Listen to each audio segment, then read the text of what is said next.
हरि ओम। कृष्णाय वासुदेवाय देवकी नंदनाय च नंद गोप कुमाराय गोविंदाय नमो नमः। परम मंगलमय शब्द दिवसीय श्रीमद् भागवत ज्ञान यज्ञ के पावन मंगल अवसर पे व्यास मंच पे सुशोभित व्यास स्वरूप पूज्य श्री महाराज जी के श्री चरणों में कोटि सा वंदन।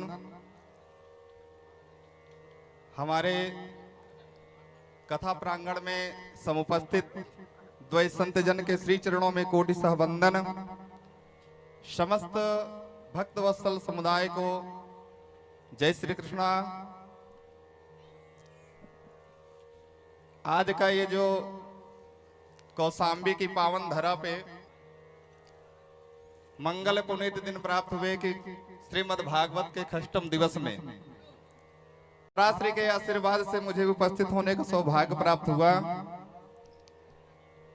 मेरे भी पूर्व जन्मों के कोई पुण्य रहे होंगे जो पुनः मुझे इस मंगल कार्य में उपस्थित होने का सुमंगल अवसर प्रदान किया। कथा सभी जन सुनते हैं। आदि अनंत काल से मनीषियों के द्वारा सनातन संस्कृति को समावेशित करते हुए सूत जी महाराज से लेकर के आदि शंकराचार्य जी महाराज से लेकर के वर्तमान में पूज्य महाराज जी के द्वारा और अनेकों संतों के द्वारा कथा गाई जा रही है। हरि अनंत हरि कथा अनंता। हरि की कथा अनंत स्वरूप में गाई जा रही है, अनंत प्रकार के शब्दों से गाई जा रही है। पर कथा वो है जो प्राणी मात्र के अंतर मन की हृदय की व्यथा को निकाल कर श्री चरणों में भगवान के चरणों में प्रीत ला दे, वो कथा होती है। अन्यथा हम प्राणी जन तो अपनी अपनी व्यथाओं में व्यथित होते हैं। मंदिर में भी जाते हैं तो वही मांगते हैं जो हमें प्राप्त होने वाला ही होता है। पर हम भक्ति नहीं मांगते हैं, ज्ञान नहीं मांगते हैं, वैराग्य नहीं मांगते हैं। एक घर और एक गाड़ी और। महाराज जी अपने कथा के माध्यम से सदैव निर्देशित करते हैं। अभी महाराज जी विनोद भाव में बोले कि परिक्रमा करते वक्त अभी चित्रकूट में होलिका दहन के दिन परम मंगल सौभाग्य प्राप्त हुआ, पुण्य जागृत हुए। बड़े भैया आदरणीय श्री श्रीकांत मिश्रा जी के गृह प्रवेश के शुभ मंगल अवसर पर मैं भी उपस्थित था। पूज्य महाराज जी से निवेदन कर दिया। सतीश भैया थे हमारे अनुज। मैंने कहा मुझे भी जलन होने लगती है कि महाराज जी रात्रि में प्रवास कर जाते हैं चित्रकूट धाम, तो मैं आया हूँ, रुका हूँ। मैं भी चाहता हूँ कि चित्रकूट धाम का दर्शन हो जाए, परिक्रमा हो जाए। महाराज जी का कार्यक्रम तारतम्य था, व्यस्तम थे, तो महाराज जी ने वहीं पे आदेश कर दिया कि ठीक है, जो आचार्य जी का स्नेह है उस भाव को लेकर के चित्रकूट दर्शन करने चलते हैं। तो मैं विनोद भाव में महाराज श्री से पूछा कि महाराज जी आप बताइए, आप कथा के समय बोलते हैं कि हमारे श्रोतागण हमारे भक्तजन जो होते हैं अगर उनके विषय में जानना है तो उनके गुरु को जान लीजिए या उनके शिष्यों को जान लीजिए उसके गुरु के विषय में, संतान को जान लीजिए उसके पिता के विषय में, उसके कुल और गोत्र के विषय में जान जाएंगे। पर महाराज जी कुछ क्षण के बाद आप पुनः डांटने लगते हैं, तो वो क्या आधार होता है? आपने प्रशंसात्मक कह दिया जान लेते हैं और श्रोता समुदाय पुनः उसको दोहराने लगता है। तो महाराज जी बोले कि ये संसार जगत एक जल है और हम प्राणी मात्र एक मछली के भांति हैं। मछली एक जगह स्थिर नहीं होती है। होती है क्या? हो जाएगी तो जाल में फंस जाएंगे। महाराज जी ने एक सुंदर सा उदाहरण देते हुए हम समझाए, हम लोग परिक्रमा मार्ग के 30-35 लोग थे, कि एक संसार ये समुद्र है, सागर है और हम प्राणी मात्र एक मछली हैं। तो मैंने कहा ये नारायण का स्वरूप मत्स्यावतार है तो उसका भी एक स्वरूप है, तो चंचल तो रहेगा ही। क्योंकि जो राजा जो है भगवान मत्स्यावतार के रूप में मिले और लेकर के आते तो रात्रि में बढ़ जाते, पात्र छोटा हो जाता था। उसी प्रकार हमारी आकांक्षाएं बढ़ जाती हैं। आज जो प्राप्त नहीं है उसे पाने के लिए हमारी आकांक्षाएं थोड़ी बढ़ती, जैसे मिला और बढ़ जाती हैं। तो मत्स्यावतार नारायण ने जिस प्रकार से अपना स्वरूप बढ़ाया और सृष्टि का हेतु अपना कार्यकत्व दिखाया, उसी प्रकार अगर जनमानस में उत्सुकतावश, ललायतावश अगर उनके मन में कोई नया उद्वेग नहीं आएगा, नई चंचलता नहीं आए, तो मैं उपदेश क्या करूंगा? समझिए, पहले व्यासपीठ में उपदेश किस चीज का करूंगा? जब मेरे सामने अगर कोई गड़बड़ होगा, बिगड़ेगा, दो चीजें हैं, सुंदरता ना छुपे छुपाए, ना छुप पाए ज्ञान। कितनी भी रूपवती सुंदरी हो, सुंदरता हो, उसको छिपा नहीं सकती है। और पूज्य संत जन बैठे हैं, ज्ञानी भी, वो छुपा नहीं सकता अपने ज्ञान को। हम लड़कपन में 2-4 गलतियां कर जाएं, वो डांट करके सुधार देगा कि ऐसे नहीं, ऐसे होता है। तो जब एक उदारता भरी बात मैंने किया, तो महाराज जी उसको सुंदर दृष्टांत के साथ उसको समावेशित किया। और मैं चाहूंगा कथा अनवरत हम सुने, लेकिन कुछ न कुछ उच्छृंखलता हमारे मन में होनी चाहिए कि डांट के रूप में, फटकार के रूप में हमारा कोई गुरु, हमारा कोई संत, हमारा कोई मार्गदर्शक हमें किसी न किसी रूप में टोकर को उपदेशित करता रहे। सुधरना नहीं है। यदि सुधर गए तो कथा समाप्त हो गई। सुधरने से क्या होता है? सुधरने मतलब क्या है? भाव कथा की बनी रहे, प्यास बनी रहे, पिपासा रहे, मन कभी शांत न हो। कथा के मुख्य यजमान मान सिंह जी भैया, मैं पूना में था, निमंत्रण देने घर पहुंच गए।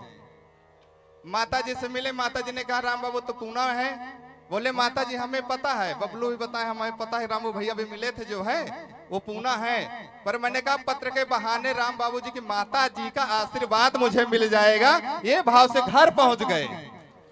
और शाम को माता जी ने फोन में बता दिया कि ऐसा ऐसा है। हम कहा माता जी भाव से गए हैं, ये भाव।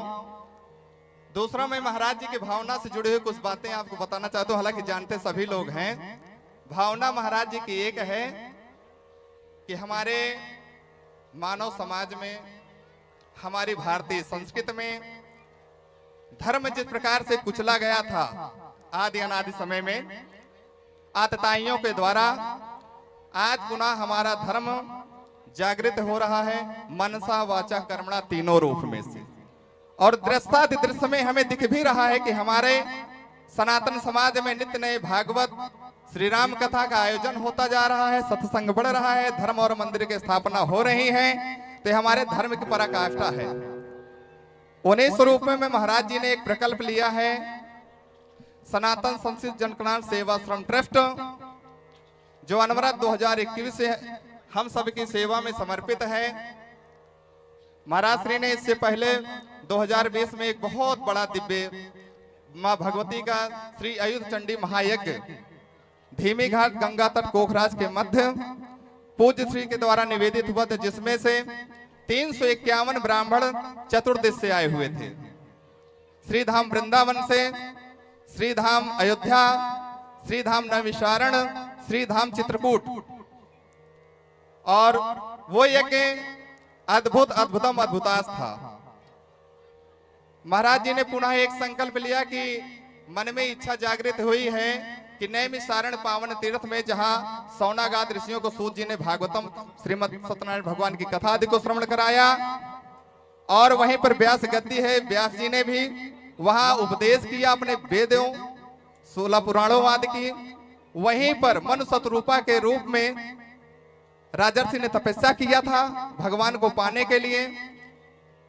वहां पर श्री भगवान महाराज जी के द्वारा अष्टोत्तर शत श्रीमद भागवत महापुराण का दिव्य और भव्य जो है समापन हुआ। पिछले वर्ष महाकुंभ के पावन अवसर पर, उसमें 2-3 घटनाएं में मैं थोड़ा जोड़ना चाहूंगा। उसमें दिव्य भागवतम का आयोजन पूज्य श्री को पूज्य श्री महाराज जी के गुरु कृपा के द्वारा ही प्राप्त कहूंगा। और ये कहूंगा कि त्रिवेणी भगवान गंगा यमुना सरस्वती की पावन करुणामयी कृपा, एक भूमि महाराज श्री को मिलती है और भूमि छोटी होती है। महाराज जी उस भूमि का भूमि पूजन कर देते हैं। मन में ये हो जाता है कि इतनी छोटी सी भूमि है, 1-2 एकड़ का था, इसमें हमारे इतने चाहने वाले आएंगे, भक्त जन आएंगे, कैसे आश्रय होगा। दया योग ऐसा बना कि वहां भूमि पूजन करके महाराज जी निकले और दूसरे दिन एक इस पार भूमि पूजन किए, उस पार वैसी अद्भुत घटना हनुमान जी की कृपा से हुई कि महाराज जी की गाड़ी स्वतः मुड़ गई। चलाने वाले संदीप पांडे जी स्वतः एक गली में गाड़ी मुड़ गई और जब देखते हैं तो बहुत जगह खाली हुई है। और दैवेक से वहां पे जो पंडा थे वो भी मिल गए। अब भूमि का मूल्य बताया 5 लाख रुपए कि ये जो भूमि है इसका मूल्य 5 लाख रुपए लेंगे और इसमें आप आयोजन कर सकते हैं। महाराज जी ने आनंद फानन उसको स्वीकृति दे दी कि जो वहां के है वो सेवा दे दी जाए, वो जगह जो पहले की थी इसको जो है किया जाएगा। अद्भुत यज्ञ हुआ। श्रीधाम वृंदावन से 108 भूदेव ब्राह्मण डॉक्टर नीरज पराशर जी यज्ञ का संचालन कर रहे थे। कथा चल रही थी। कथा का नवमी की घटना आप लोगों ने जो है मौनी महोत्सव की सुनी, जिसमें दैवयोग से कुछ घटनाएं हो गई। उस रात्रि भीड़ हो गई, इतनी भीड़ हो गई कि हमारे कथा पंडाल में भीड़ लग गई। कुछ लोग महाराज जी के पास पहुंचते हैं और महाराज जी से कहते हैं कि बहुत भीड़ आ गई है, गेट बंद करवा देते हैं, बहुत दिक्कत हो जाएगी। महाराज श्री का सरलतम स्वभाव, उस समय ये घटनाएं बार बार नहीं होती कि सानिध्यता में देखा जाए। उस दिन की वो घटना चौंकाने वाली थी, जहां पे इतनी विशाल भीड़ हो, इतना बड़ा दिव्य हो, ठंडी का मौसम हो। महाराज श्री के पास निवेदन पहुंचा कि महाराज जी बहुत सारी भीड़ हो गई है, क्या करें। महाराज जी ने निवेदन कर दिया कि ऐसा है कि जो भी पाकशाला में अन्न प्रसाद है वो सबको दिलाया जाए। किसी ने कहा महाराज जी गाड़ी नहीं आ पाएंगे, गाड़ी नहीं आ पा रहे, राशन कैसे आएगा, व्यवस्था कैसे होगी। श्री महाराज जी ने उदारता पूर्वक कहा कि भागवतम का पारायण यही है, हमारे आश्रय में आया हुआ अतिथि जो है संत स्वरूप है, माँ गंगा की गोद में आया है, तो अन्न के बिना कैसे जाए। अन्न जो भी है इनको खिलाया जाए। जो भी बैठने पढ़ने के कंबल आदि, जिन जिन रूम में अगर कोई अतिरिक्त गद्दे रखा है, अतिरिक्त कंबल रखा हुआ है, उनको ला करके माइक चलवाइए, लॉन्च करिए, या जा करके कंबल गद्दे सबके एक एक कमरे से ला करके जो है कथा पंडाल में बिछाएं कि जो आए हुए जो है माँ गंगा के भक्त हैं, त्रिवेणी स्नान के लिए आए, उनको किसी प्रकार की दिक्कत नहीं होनी चाहिए। मेरी कथा की पूर्णता यही पर मान लूंगा। अन्न अगर नहीं आएगा 2 दिन उपवास करके भी मैं कथा को कह सकता हूं और आप लोग श्रवण कर सकते हैं। ऐसे उदार पूज्य श्री महाराज जी की उदारता को हम सबने प्रतिलक्षित होते संगम के पावन तट में देखा। अद्भुत और अद्भुतम अद्भुतास है। कथाएं महाराज जी इतने कर रहे हैं। 107वीं कथा से मैं महाराज श्री के सानिध्य को प्राप्त कर रहा हूं। मेरा परम सौभाग्य है। कभी महाराज श्री ने अपनी कथा के लिए अपना मूल्य नहीं लगाया, कभी नहीं लगाया। हम लोग आडंबरी हैं, किसी का मूल्य लगा देते हैं। जब हम किसी का मूल्य लगा देते हैं तो अपना और उसका दोनों का मूल्य घट जाता है, अपना भी और उसका भी। यानी हमारी सामर्थ्य नहीं कि मूल्य बढ़ा के लगा सके या किसी के मूल्य को वहां करके कम कर दिया। ब्याज शब्द ही ऐसा है कि ब्याज के साथ देने वाला है, तो आपसे लेगा क्या।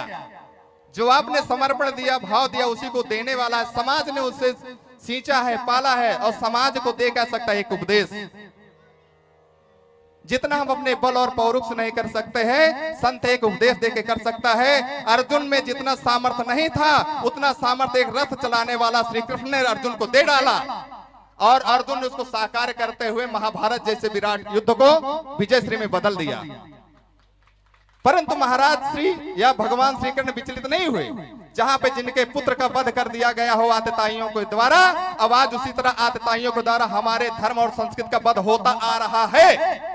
यदि एक व्यासपीठ से बैठा हुआ संत हमें उपदेशित नहीं करेगा हमारी संस्कृति क्या है, यज्ञोपवीत क्या है, तिलक क्या है, मंदिर क्या है, आचमन क्या है, आसन क्या है, व्यसन क्या है, और कह देते महाराज जी बड़ी बड़ी बातें मन से करते हैं। कौन करेगा। जली हुई रोटी सास नहीं खाती है, तो जला हुआ व्यवहार, जला हुआ विचार एक व्यास कैसे स्वीकार कर लेगा। अपने घर से कल्पना करिए, सब्जी में नमक हो जाए, सास नहीं खाएगी। ससुर को देने से हमें भय लगेगा, अपने स्वामी को देने में भय लगेगा। ऐसे कड़वाहट, ऐसे कुचक्र, ऐसे कुशब्द हमारे जीवन में अनवरत होते रहते हैं। तो व्यासपीठ में शब्द दिवस के लिए बैठा हुआ व्यास आपसे ताली बजवाने के लिए नहीं बैठाला है, उनके पास जो है परोसने के लिए बैठा है। जिस प्रकार रसोई में सारे प्रकार के नाना प्रकार के सामग्रियां होती हैं और हमारे गुण भाव कला से जो भोजन पाकशाला बनाने की कला होती है, आए हुए अतिथि संत गौ सेवा करने के लिए हम तत्पर होते हैं तो मन प्रसन्न होता है। उसी प्रकार व्यासपीठ में बैठे गुरुदेव भगवान का विचार होता है कि हमारे सानिध्य में हमारी ये व्यास रूपी जो रसोईया में जो लोग आए हैं, हमारे पास जो भी पाकशाला में उत्तम से उत्तम है उसे हम परोसें और आनंद पूर्वक आप सब ग्रहण करें, ये भाव होता है। कष्ट तब होता है जब धर्म कार्य का कोई एक संत व्यास उद्घोष करता है, संकल्प लेता है, तो उसमें हमें निज स्वार्थ से हट करके कुछ क्षण कुछ द्रव्य के द्वारा उस यज्ञ के लिए, उस अनुष्ठान के लिए जो समर्पित होना चाहिए। महाराज श्री ने एक दिव्य संकल्प लिया है और ये दिव्य संकल्प श्रीमद् भागवत अष्टोत्तर श्रीमद् भागवत कथा के रूप में है। कहां पे होना? सुकताल, जहां पे राजा परीक्षित जी को सुखदेव जी ने कथा श्रवण कराए थे, वहां अपना पश्चिमी उत्तर प्रदेश पूज्य श्री के द्वारा 2027 में कथा का नियोजन है और उस कथा के रूप में यजमान बनने के लिए आप सभी स्वतंत्र हैं।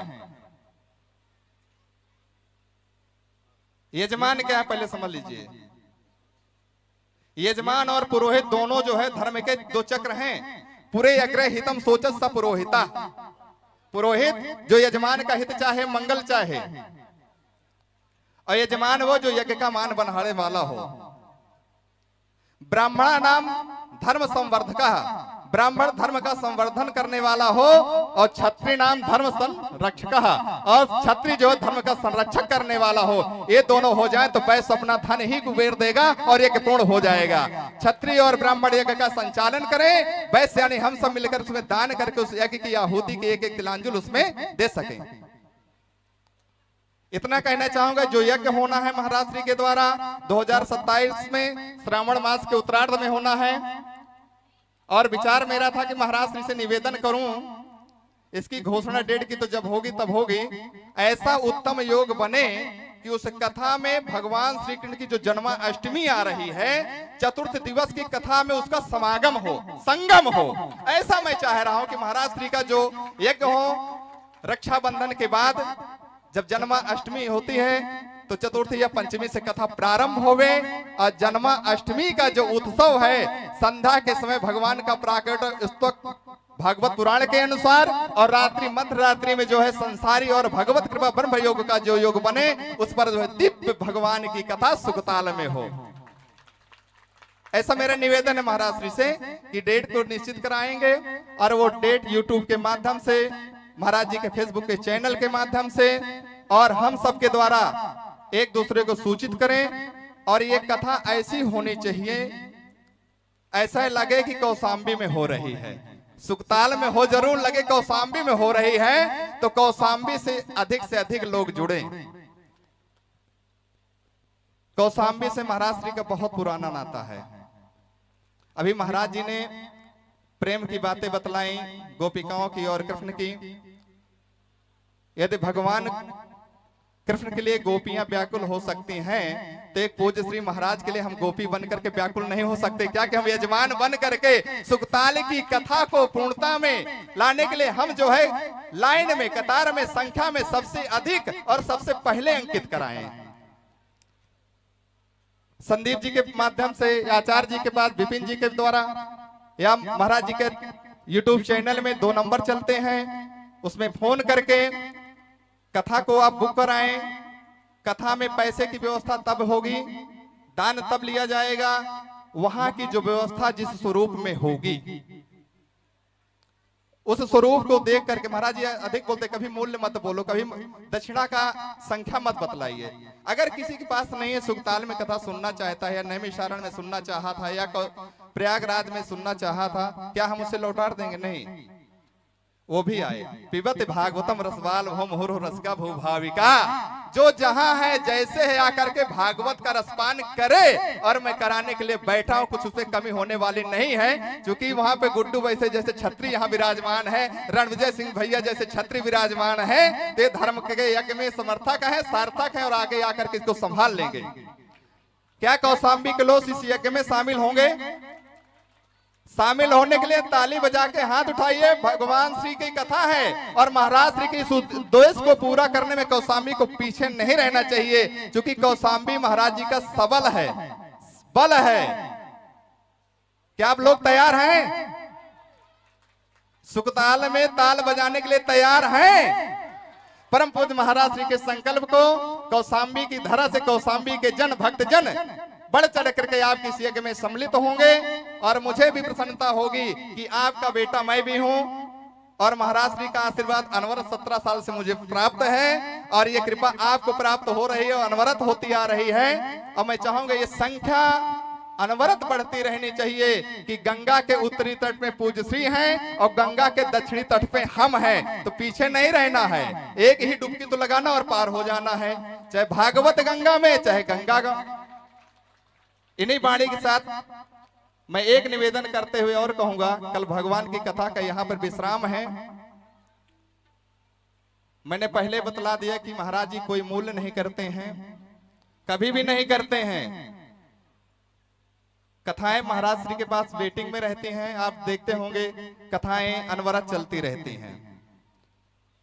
अभी ये जो बॉम्बे की कथा मिली, पूर्व में कथा करके महाराज जी 2 साल लग गए वो डेट देने में। तो महाराज श्री से मैं निवेदन करूंगा कौशाम्बी की भूमि से कि जो कुछ जगह स्थान होते हैं कहीं भी तो पूर्वज सूचित हो कि कुछ तत्काल में कथाओं के लिए लोग आ जाते हैं। अभी राम कथा की जो चर्चा पुणे में हुई उस समय महाराज श्री के पास व्यवस्था नहीं है डायरी में। यह हुआ कि बॉम्बे की कथा के बाद आप पुणे पधारें और जो भक्तजन वहां इंतजार आपका कर रहे हैं, आपका सादर अभिवादन करना चाहते हैं, उस पर आप सादर निवेदित हैं और वहां पर उपस्थित होकर के जनमानस को शुभ उपदेश दें। क्योंकि सारे यज्ञों में महाराज श्री के चाहने वाले पूना की धरती से बहुत सारे लोग हर यज्ञ में अपनी अपनी जो है आहुतियां देते आ रहे हैं, तो उनकी भी लालसा है। मैं उनकी तरफ से पूना की धरती की तरफ से आपसे पुनः निवेदन करना चाहता हूं, उनकी आकांक्षाओं को उनकी इच्छाओं को पूर्णता देने के लिए आपके साथ उपस्थित होवे।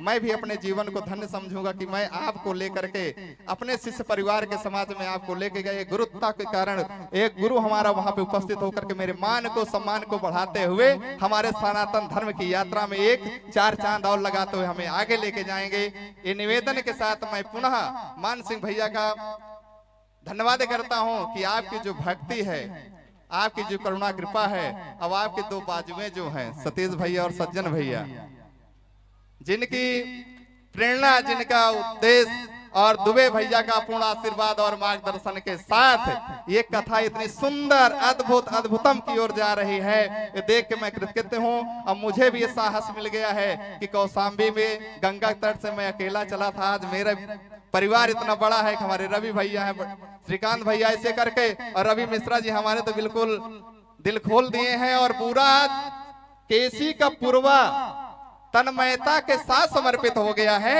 और उस रूप के उस ध्वजा को लेकर के रवि भैया आगे बढ़ रहे हैं, तो रविकांत आगे बढ़ रहे हैं, राम बाबू आगे बढ़ रहा है, तो मैं समझता हूँ ठाकुरपुरवा के सारे लोग आगे आवे और मान सिंह को आगे करते हुए आप उनके पीछे चलते हुए धर्म ध्वजा को गिरने मत देना, इसको आगे से लहराते रहने चाहिए।